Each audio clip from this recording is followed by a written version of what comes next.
Hi everyone, Happy New Year! It's Catherine and it's so great to see you guys again.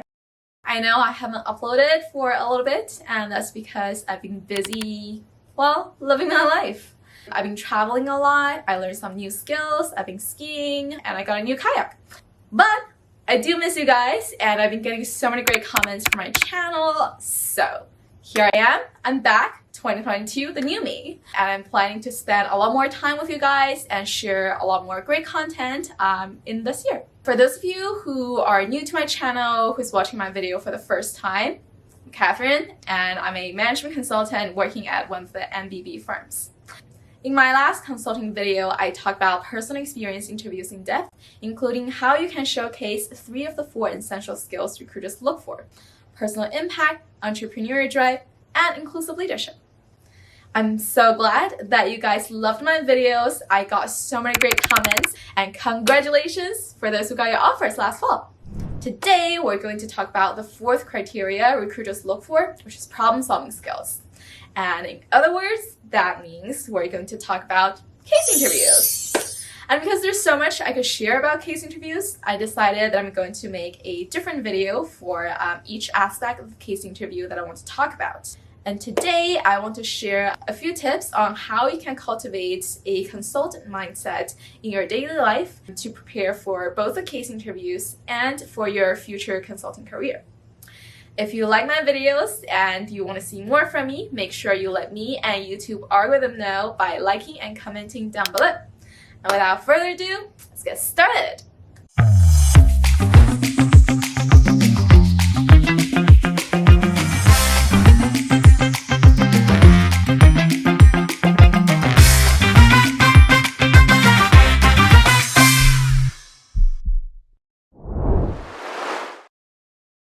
You might be wondering why consulting firms give so many rounds of interviews.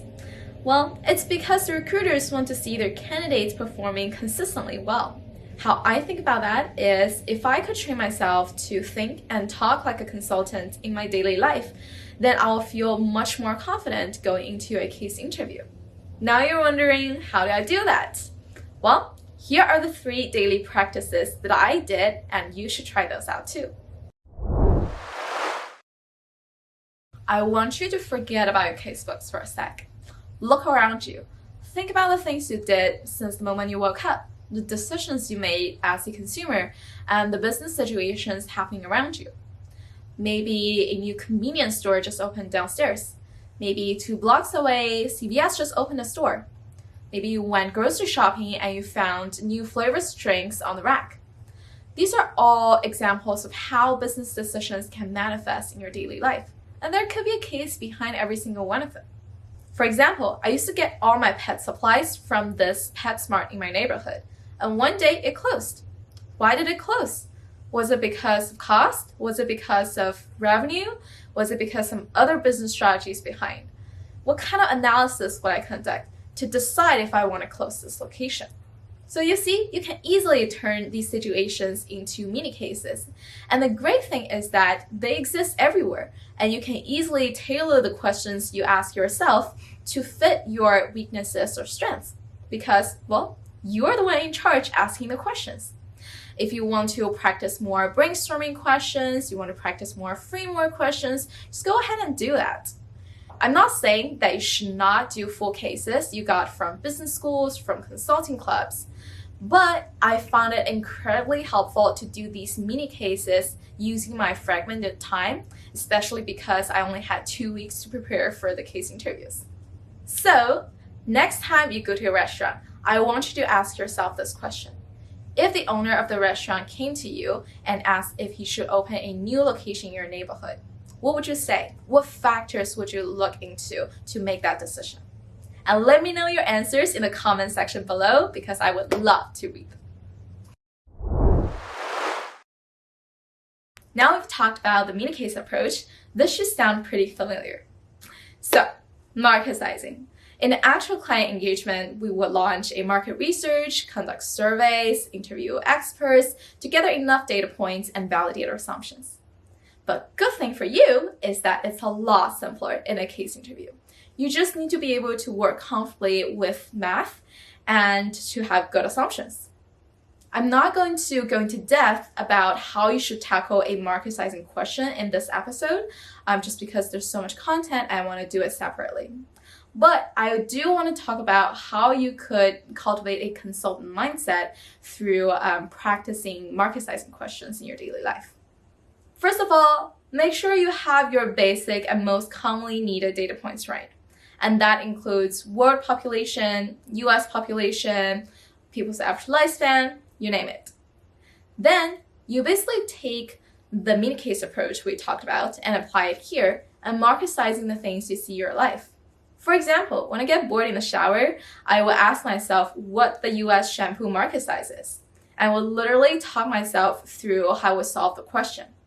And when I take an Uber to go to Santa Monica, I will think about how much tourists spend on transportation annually when visiting LA. I'm sure you can come up with more creative questions. And if you want to take a step further, I would encourage you to challenge your assumptions. Do they apply to all market segments? Under what circumstances would they not apply? Are there any adjustments you want to make to account for certain factors? The point here is not about getting the answers right, but about strengthening your ability to work comfortably with estimates, generate good assumptions, and further refine them. One of the most important areas that consultants need to develop is effective communication. It's embedded in every single one of our essential training programs. And one of the most mentioned and fundamental concepts that every single consultant learns is top-down communication. And since I'm a consultant, of course, we have PowerPoint. What is top-down communication?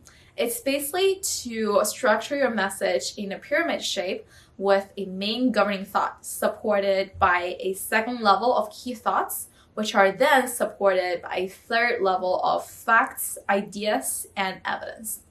To practice top-down communication, I will break it down to 3 parts: grouping, ordering, and synthesizing. When you're thinking about your level horizontally, you want to make sure your grouping of ideas is MISI.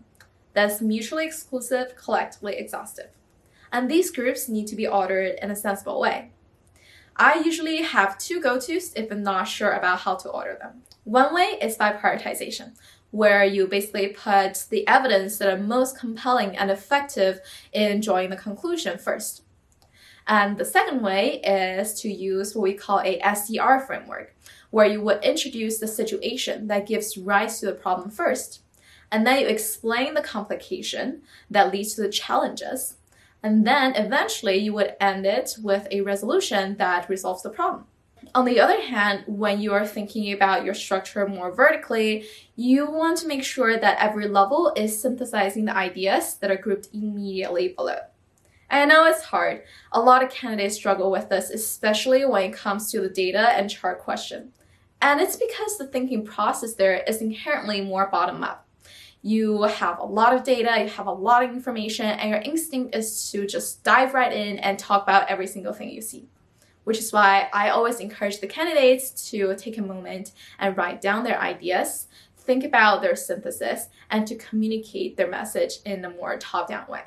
I know it's hard. It's not natural. It needs a lot of intentional thinking and practicing at the end, which is why I think it's very important that you embed the top-down communication process into your daily practice so that you won't get too flustered when it comes to the interview. And it doesn't need to be an additional effort. You can incorporate it into your mini case practice, into your market sizing questions, and you can even try to use it when communicating to your friends, your family, or coworkers.